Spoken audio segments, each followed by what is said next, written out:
Now, the BuckeyeXtra podcast with Rob Oller, Bill Rabinowitz, and Joey Kaufman from the Columbus Dispatch. Welcome back to the BuckeyeXtra football podcast. I'm Joey Kaufman, joined by Rob Oller, Bill Rabinowitz. It's Thursday, November 14th. Ohio State is getting ready to travel to Chicago, where they will face the Northwestern Wildcats. And fittingly, it'll be a day game at Wrigley Field, an 11 a.m. local kickoff, which is how they do things on the north side of Chicago at the Friendly Confines. Got all those words in there: friendly confines, day games, all that good stuff, Joey. I'm impressed for an LA guy. The site is the most interesting thing about this game, right? I mean, the fact that they're playing at Wrigley Field. Northwestern has kind of come back to earth after a surprise season last year. We all know what happened with Pat Fitzgerald, lost his job after some hazing accusations. David Braun is appointed the head coach, and everyone thinks that Northwestern is going to be just horrible last year, and they were a surprise team, had a really good year. I think wasn't he Big Ten Coach of the Year? I'm assuming he was. This year, they've kind of fallen back to earth. Nothing really distinguishes them as a team. No big wins, just kind of like blah. But it's the novelty of this is the site. This is Wrigley Field. Yeah, this is the Northwestern of maybe not the 1970s when they were just dreadful. I think they lost like 30 in a row or something. They were horrible. They are fortunate to have Purdue in the Big Ten. I'll say that because, Purdue is what Northwestern used to be, this year's Purdue. But the Wildcats, the funky thing about it is these weird venues, sometimes Ohio State, struggles to get off the snide a little bit, whether it's a smaller place or whether it just feels more like not outside their normal. Sometimes they just kind of, I don't know. I'm not saying they go through the motions. It just takes them a while to get up to speed. That said, I think I picked this a blowout. I don't remember exactly, but the last couple games have been pretty much the same: 40-something to 6, 40 to 3 to 10 to 7. I mean, we said this before, guys. Everyone talks about how State scores so many points, but the defense just doesn't allow points. So, the offense could score 21 in this game, and I'm pretty confident they win. Maybe 14 and win.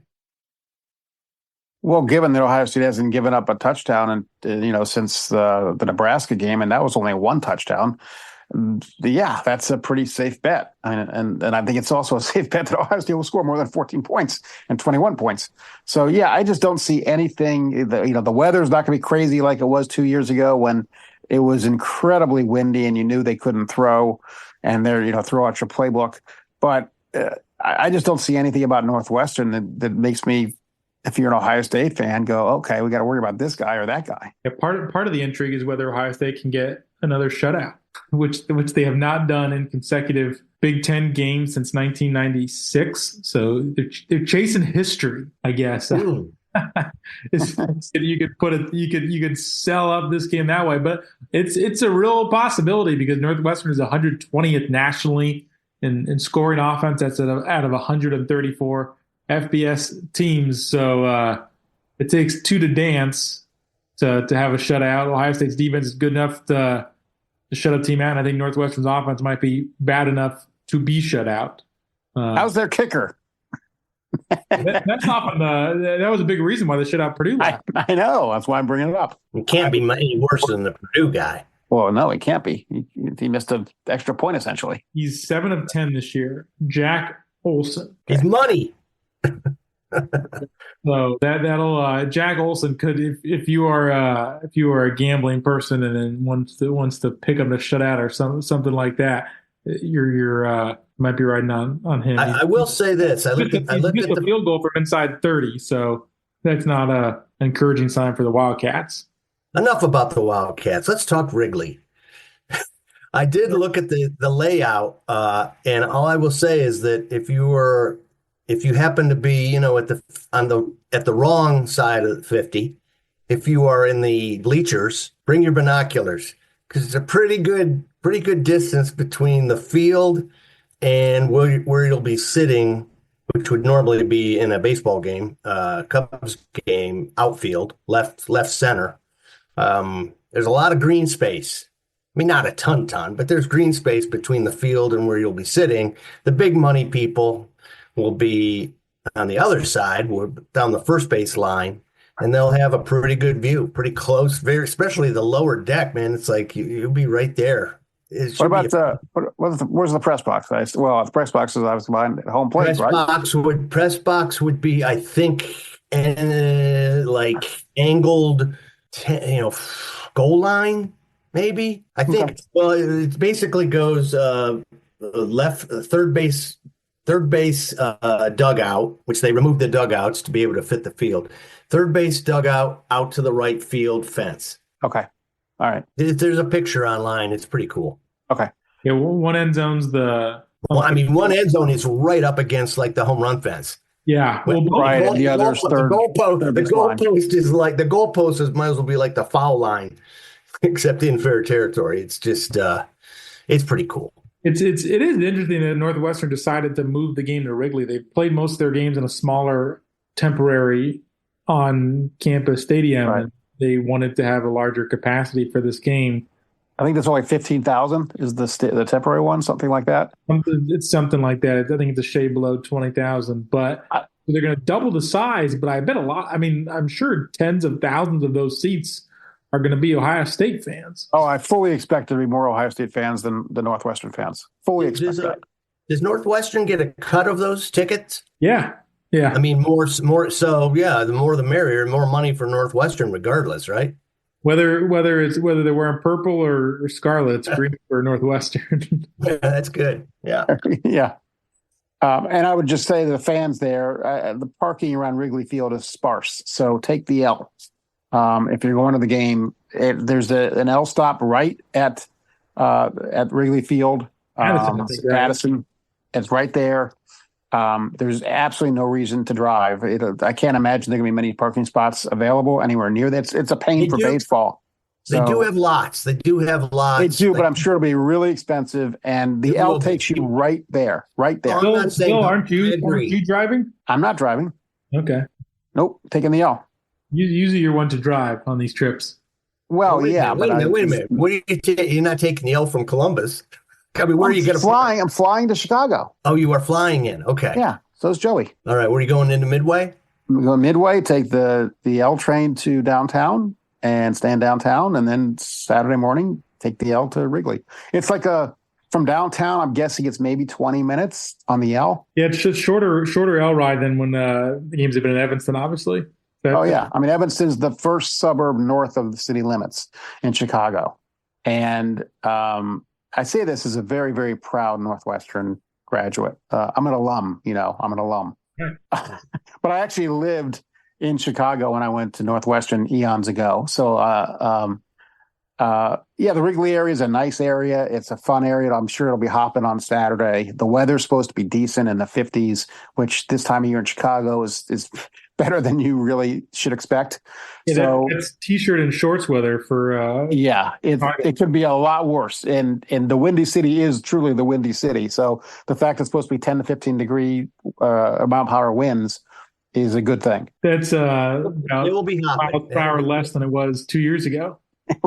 Right. They said it was on 70. It felt like it. It was crazy. It was crazy how windy it was. Yeah. It absolutely was. It'll be it'll be a rock and roll time, both Friday night, I'm sure, around Wrigley. I think people will probably try to get up there, but more, obviously before the game, that will be pretty electric. Now it's Northwestern. It's too bad Northwestern wasn't really good because, against a really good team at Wrigley would just be firepower. Yeah, absolutely. Yeah. I mean, and they're not terrible. I mean, they're 4-5, right? They're 4-5. Terrible. Part of that is propped up by a non-conference slate that was not exactly. What's their best win? Is it the Maryland game? I don't even know.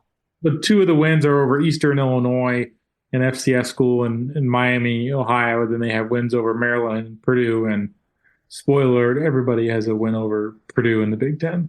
Yeah. But look, Northwestern, they play hard, they play disciplined, They just don't have the horses. I mean, that's the problem. You know, their quarterback play is There's just nothing about them that gives you any reason to think that they're capable of pulling off an upset. It was a bad sign for them when their starting quarterback, Brennan Sullivan, transferred to Iowa. Right. You don't want to be losing your quarterback to Iowa. Well, who wouldn't want to play in Iowa's offense? It's I'm sure every other than unless you're a tight end grows up dreaming of throwing the ball around in Iowa City. They do. We should give them their due in one phase of the game. Yes. They do have a pretty good defensive line led by Aiden Hubbard, who's their defensive end from Cleveland. They are one of the better teams nationally in rush defense. They give up just 3.4 yards per rush, which is good for 22nd nationally. So they have a solid rush defense. They could try to muck it up. I mean, we saw that a couple weeks ago when Ohio State tried to play Nebraska, which has a good rush defense, where it was sort of a sleepy start to the game and they couldn't rush the ball. And, well, if you can't rush the ball, then you're facing some third and longs and things kind of get a little uglier than you would want. So I think that's something just to keep an eye on for Ohio State if they regress at all running the ball and the offensive line sort of opening stuff up, because I don't think Northwestern is just going to totally get rolled over in that phase. And if you can't move the ball, then things could get a little more interesting. I think a lot of that number, that 3.4 number, is because of who they played, though. I mean, they haven't faced anybody that's got. I mean, look at the teams they played. I mean, there's nobody there that's like, okay, they've got a great rushing game, right? Well, Iowa scored 40 points against them, right? What do they finish with? Ohio State, then what, Joey? You got it there? It's got to be. They go to at Michigan next week in Illinois. God, that could be that Michigan game. That could be LLL right there. It could, but that Michigan game will be both of those teams will be fighting for bowl eligibility. Yeah. Michigan's my money would be on Michigan even without a passing game. I think their defense is Again, you're putting a Michigan defense. This is how bad it is. We're talking about teams not even Ohio State.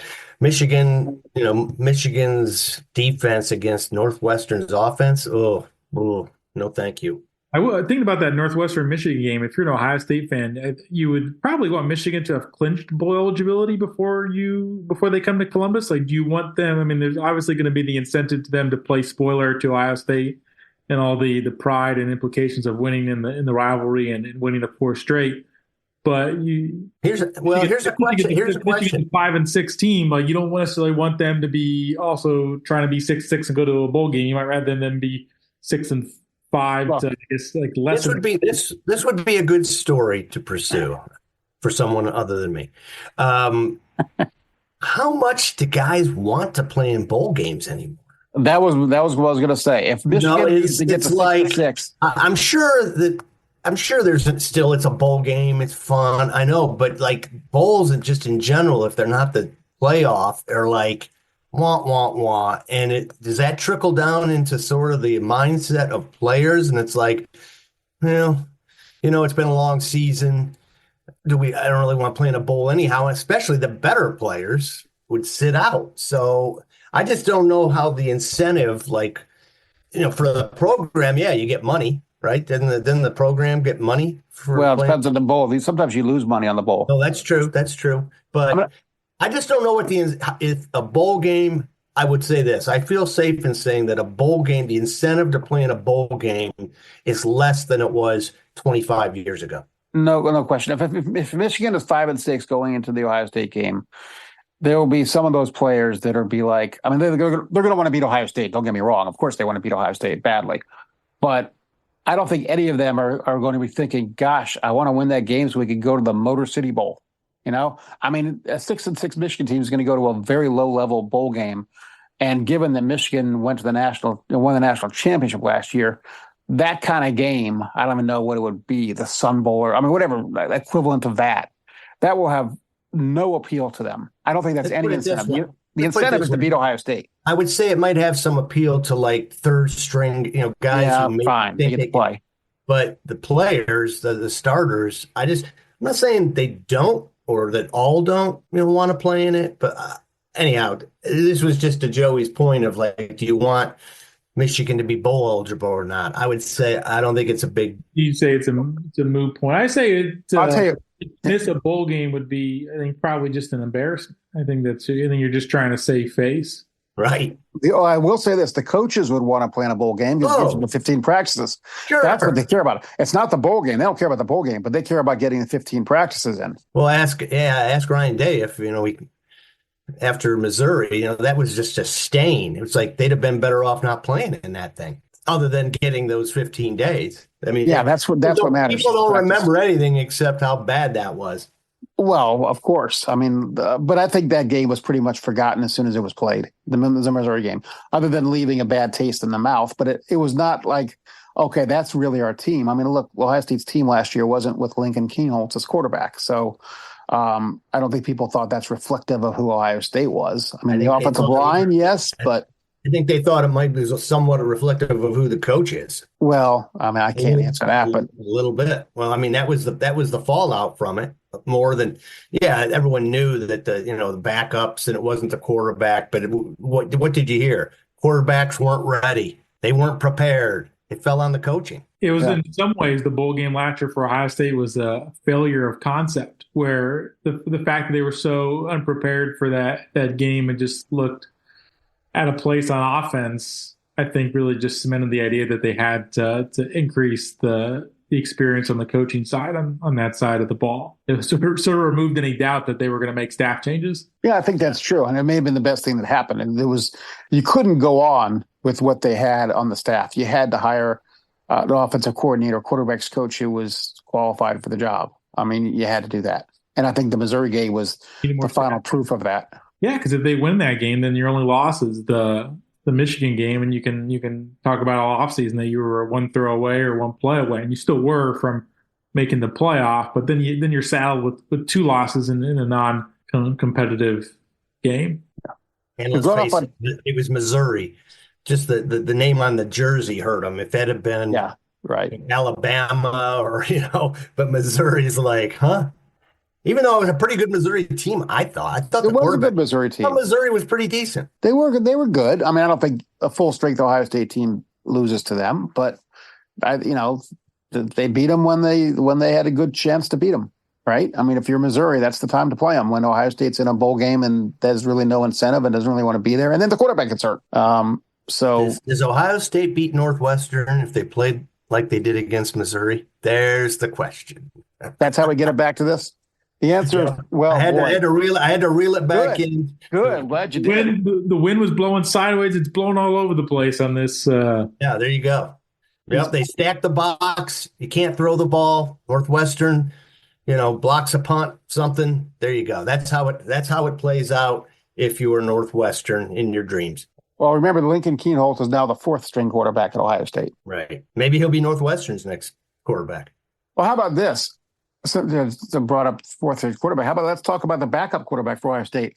That was very interesting last week that Ryan Day, on 3rd and 12, during a series, switches quarterbacks, inserts Julian Sand for Devin Brown.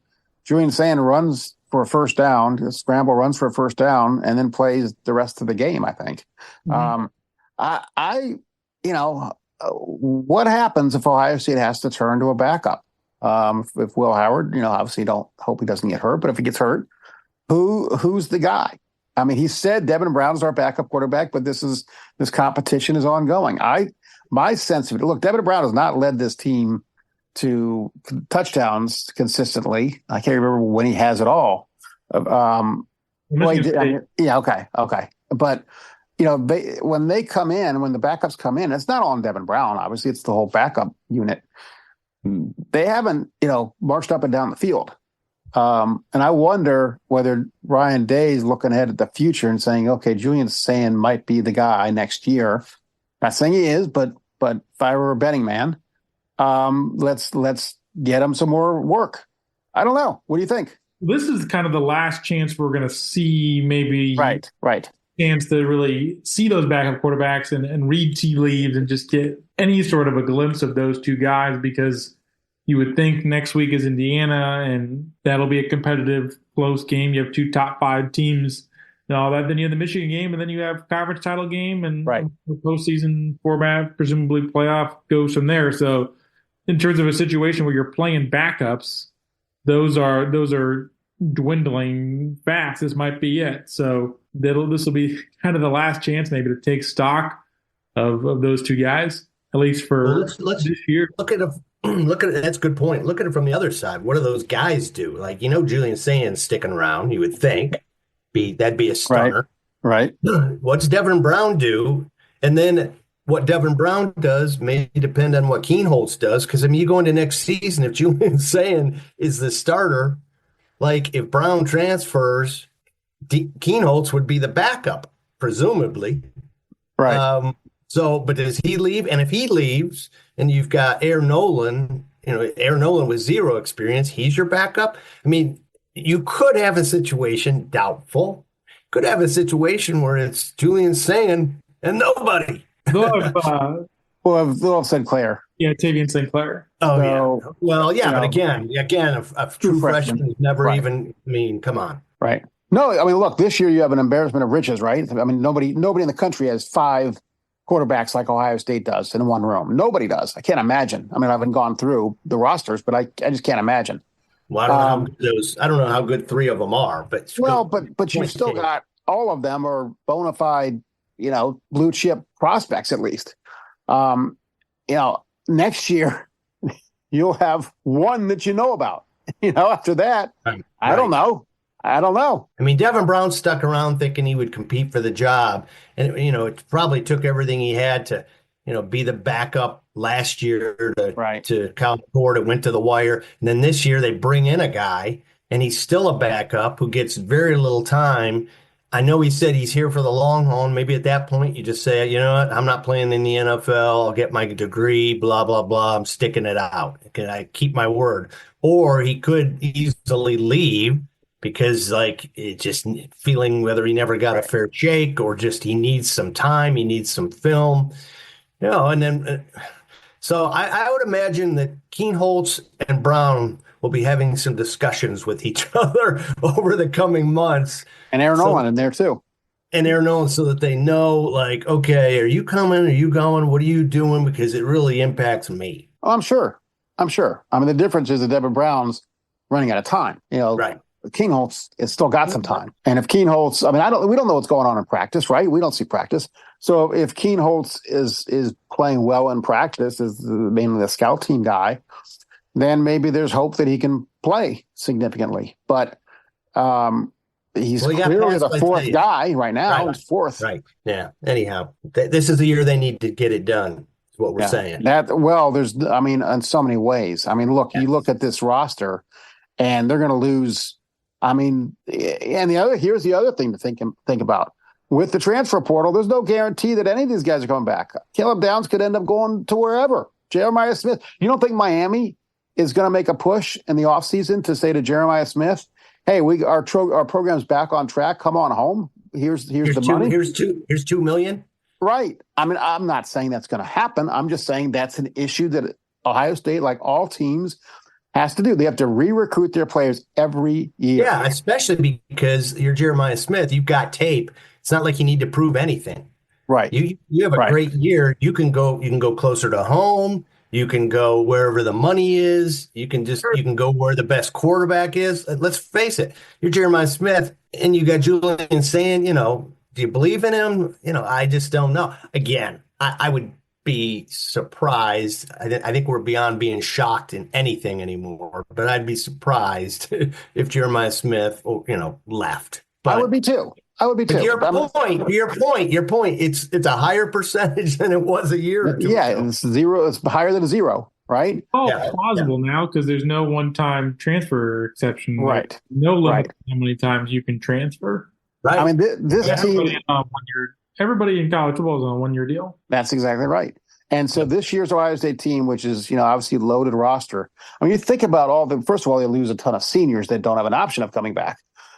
So even if all the underclassmen stay, you're still talking about a radically different team next year, which may actually be good for Ohio State. It may be good that next year There are more questions than answers. The expectations will be lower.